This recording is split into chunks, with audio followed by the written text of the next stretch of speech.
I want to return to our top story of today. Thousands of students nationwide made their voices heard in support of stricter gun control laws.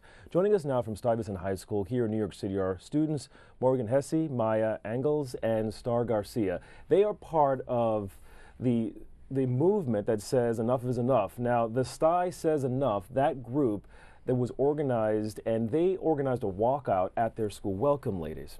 Thank you. Hi. Thank you. So I want to, first of all, why is this so important to you? So being high school students and seeing students our age go through a massacre such as the one that happened at Parkland and has been happening all around our country recently, we realized that we needed to do something, and after seeing the students at Parkland make their move and start for something bigger, we decided that we could do that too. So we said, why don't we? So we created STY Says Enough, and we decided that we were going to march out along with all of the other schools who marched out today around the country, and we were going to make our voices heard.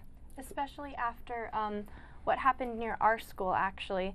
There was an attack, and though it wasn't specifically, the person didn't have a gun, we still felt the terror that about having an attack near your school. It's terrifying, and it's an experience that no child should ever go through.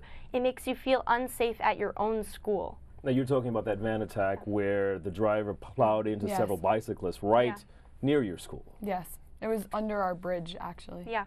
Under your bridge. So, Star, what do you hope comes of all this? Well, obviously the one thing I hope comes from all of this is change. You know, we've decided that we've had enough, and if these politicians out here aren't going to do anything, we will. We will make them change our society, change our culture, change our laws for the better, so children can feel like they're safe to learn instead of having to worry about being murdered. Instead of having to be worried about being murdered. Sort of chilling to hear you so young say that. So what's next? What is next for you? Well, we plan on having another walkout on April 20th. In this one, we're planning with schools all across the state. It's going to be a full-day walkout. We plan on all meeting at a predetermined location and having speeches from different politicians and from students from our school's representatives. And it's going to be on April 20th, which is the anniversary of the Columbine shooting. And we want the walkout today to be the first step toward change in our future. We want to see change on a larger scale to make students feel safe, because we want to feel safe going to school. There were some students who participated in these demonstrations in different cities who did so against the warning of administrators, and they said that these students would be penalized. Are you being penalized for walking out of school? The walkout, if you had a class that period, because sometimes in our school you'll have free periods, so if you had a free period, third period, then you would be fine. But like the rule was like it would count as a class cut, but the administration is not allowed to punish you any further than a class cut. But what about you? When you got a class cut on your record, are you worried about that, how that looks? I personally am not worried about what that looks, because I think this is a more important issue than that. I think one class cut is not more important than trying to change. It's trying to make change in the world, because this issue is so much larger. It pertains to lives and not just one simple class cut. When you're sitting in school, do you feel safe? Sitting in the classroom surrounded by my peers and teachers who I know support and encourage us to go further, I feel safe sitting in school. There's always that little bit of anxiousness or like anxiety that's like you're in a place where deaths have happened right outside your front door, and that it's always on our shoulders. I feel like as STY kids, having lived through that terrorist attack, that there were deaths right outside our front door, and I feel like that's always on all of us. But personally, sitting in a classroom, I do feel safe, because I feel like it's okay. You feel like it's okay. Now, do you have drills in school in case there is a shooter? We have had lockdowns recently. The most common types are either soft or hard lockdowns, and the only difference is for administration, because during soft lockdowns, administration will be patrolling the halls to ensure that everything is safe. But in a case of more imminent danger, there will be a hard lockdown, which means nobody will be allowed to patrol the halls at all. When there's a hard lockdown, what do you physically do in the classroom? Do you run to a closet? Do you stay seated? What do you do? Generally what happens is we try and stay away from windows and doors. We lock the doors, and they check, usually in soft lockdown drills, they check to make sure the doors are locked. If you're in a bathroom, you are generally asked to stay inside the bathroom and stand on top of the toilet, so if someone comes in and looks under the stalls, they will not see feet. If there are closets, generally you go into or beside them, and if you're on first floor classrooms, they pull down the blinds. And it's just a very stressful experience, especially after what happened on Halloween, because with what happened at Halloween, we have different types of drills, and that was a shelter-in, which meant the danger was outside of the school.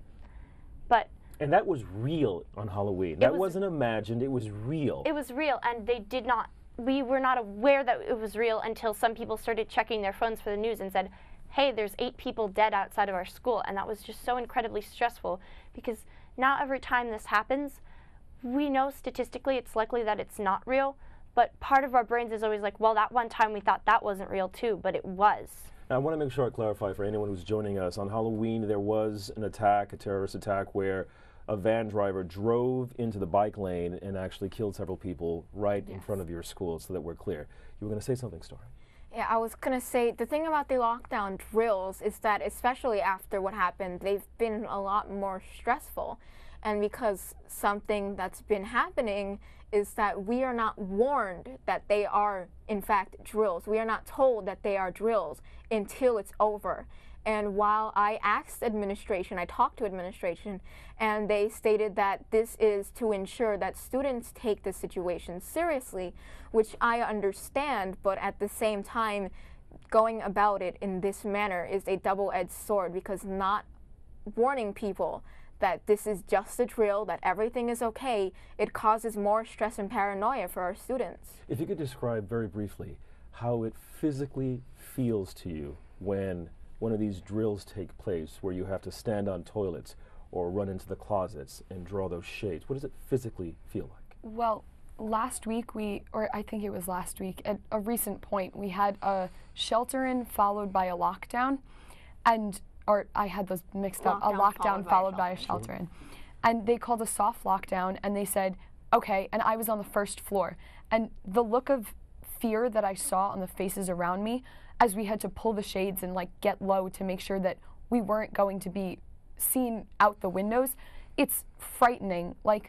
You feel the person next to you just sitting there shaking because they don't know what's going on and you don't know what's going on. And it's a terrifying experience being 16 and sitting in a classroom and wondering what's going on and if you're safe. Is your heart racing? Are you sweating? What is it? Usually, for me at least, it's like this background anxiety. My brain will try and tell itself, well, it's statistically unlikely that this is happening to us again. But there's always the bit of anxiety, your friends being nervous, which makes you more nervous. Maybe your hands are shaking, or you feel a little sweater than usual, and your heart starts beating a little faster. There's just little things that you take note of, and it overall shows you how much that your past experiences have changed you. Going through an experience like that changed, I think, everyone at our school. Thank you, ladies, so much for your passion and for helping to make America safe again. Thank you. Maya, Morgan, Star.